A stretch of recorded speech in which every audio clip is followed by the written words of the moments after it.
We begin with Logan Paul, a figure whose brand was built on high-energy stunts and a perpetual thirst for attention. His notoriety reached a catastrophic peak in December 2017 during a trip to Japan. While filming a vlog in the Aokigahara forest, infamously known as the Suicide Forest, Paul and his crew discovered a deceased person. Instead of ceasing filming and respecting the tragedy, Paul not only filmed the body but zoomed in on it and proceeded to make disrespectful and dismissive remarks. The resulting video, uploaded to his channel of over 15 million subscribers, triggered a global firestorm. The backlash was instant and universal. Critics condemned his actions as tasteless, exploitative, and a gross violation of human dignity. YouTube responded with rare public fury, temporarily suspending ads and removing him from key programs. While Paul eventually issued an emotional apology describing his actions as a horrible mistake, the incident became a cultural touchstone for discussing the lack of ethical boundaries in chasing online virality. It remains arguably the single most damaging PR event in YouTube history. Felix Kjellberg, better known as PewDiePie, once reigned as the most subscribed individual creator, wielding unparalleled influence. His career, however, has been punctuated by recurrent and serious ethical lapses concerning hate speech. The first major wave hit in 2017 when the Wall Street Journal reported that several of his videos contained anti-Semitic imagery. This included a skit where he paid individuals through a freelance site to hold up a sign reading, "Death to all Jews." While Kjellberg defended the content as dark satire intended to expose the absurdity of the platform, the message was profoundly damaging. Disney's Maker Studios severed ties, and YouTube canceled his original series. Later that same year, during a live stream while playing PUBG, Kjellberg, frustrated by the game, used the N-word racial slur. This incident, often referred to as the Bridge Incident, drew immediate and severe condemnation. Though he quickly apologized, recognizing the inexcusable nature of the slur, these combined events sparked an industry-wide adpocalypse where advertisers pulled back from the platform, fearing association with the controversy, forever changing YouTube's monetization policies. The case of EDP445, real name Anthony Barone, stands apart from others on this list as his controversy transcended poor judgment and entered the realm of serious criminality.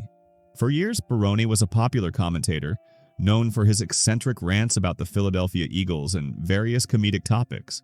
In March 2021, Barone was targeted in an online sting operation by an investigative group. The evidence, which was released publicly, showed Barone allegedly soliciting and attempting to meet with an individual he believed to be a 13-year-old girl. The conversations involved highly inappropriate and explicit sexual discussions.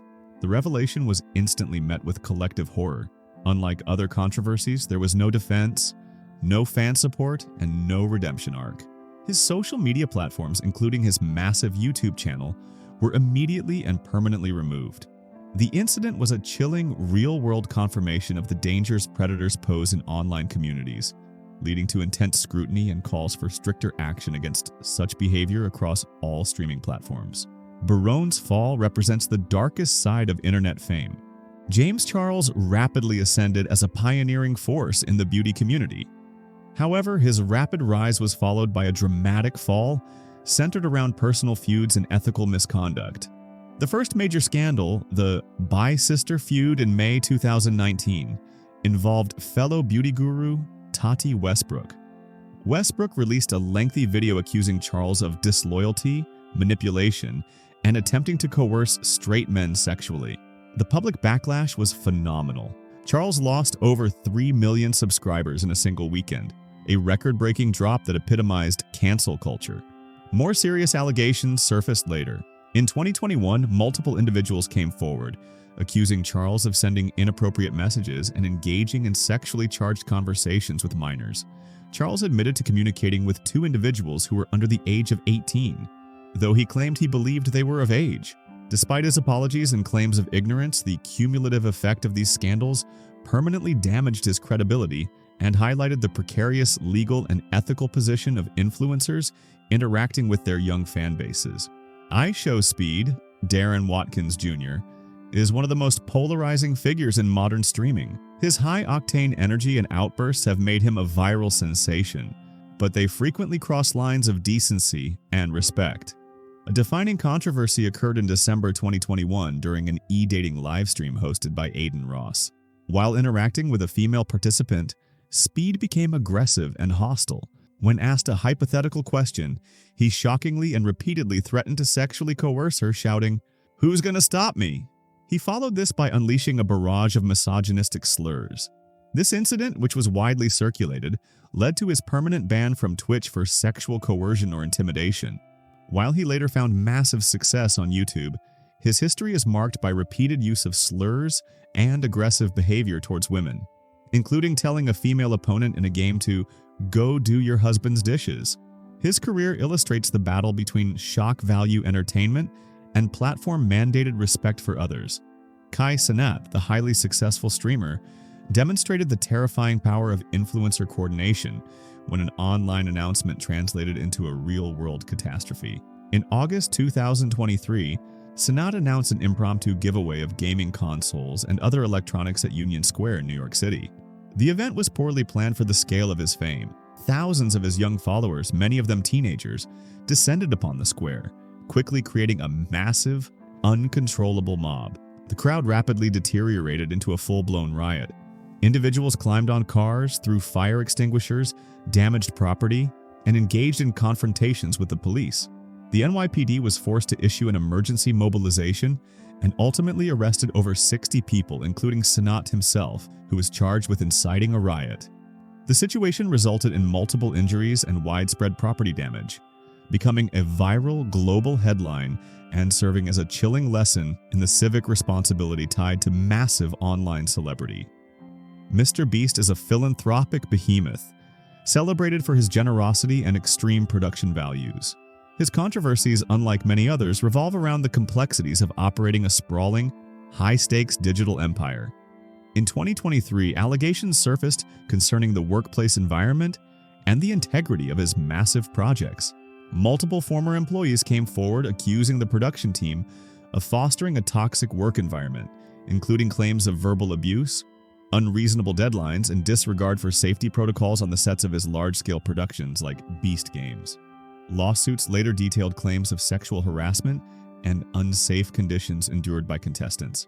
Furthermore, the legal battle over his MrBeast burger brand, where Donaldson sued the Ghost Kitchen partner for allegedly delivering inedible food and tarnishing his reputation, exposed the corporate vulnerabilities of the empire. These incidents placed the focus not just on the creator's personality, but on the ethical governance required to manage a business of MrBeast's scale. Dawson, an old-school YouTube pioneer, defined a generation of edgy, unscripted content. His pivot to serious documentary filmmaking brought him a massive new audience.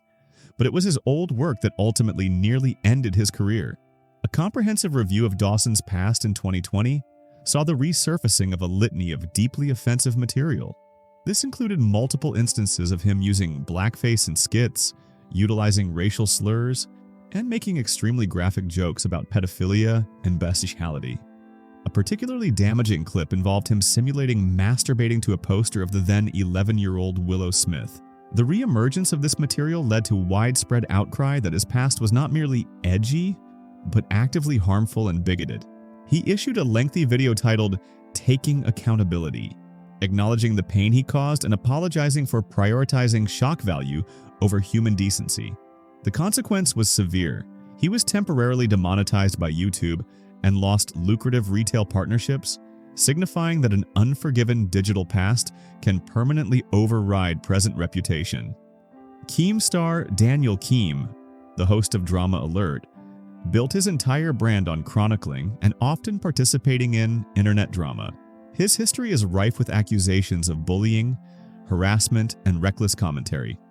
Early in his career before Drama Alert, Keemstar was recorded using the N-word numerous times during an argument, an incident that has been repeatedly brought up to challenge his character. More significantly, in 2016, he used his influential platform to falsely accuse a RuneScape streamer known as RS Gloria in Gold of being a predatory individual. The accusation was completely untrue and led to the innocent man being ruthlessly harassed by Keemstar's followers. Furthermore, His controversial 2019 interview with a struggling YouTuber, during which Keemstar insensitively challenged the individual's mental state, was severely criticized when the interviewee later died by suicide. Critics argue Keemstar's brand actively profits from the misfortune and harassment of others, making him one of the most morally complex and widely disliked figures in the commentary space.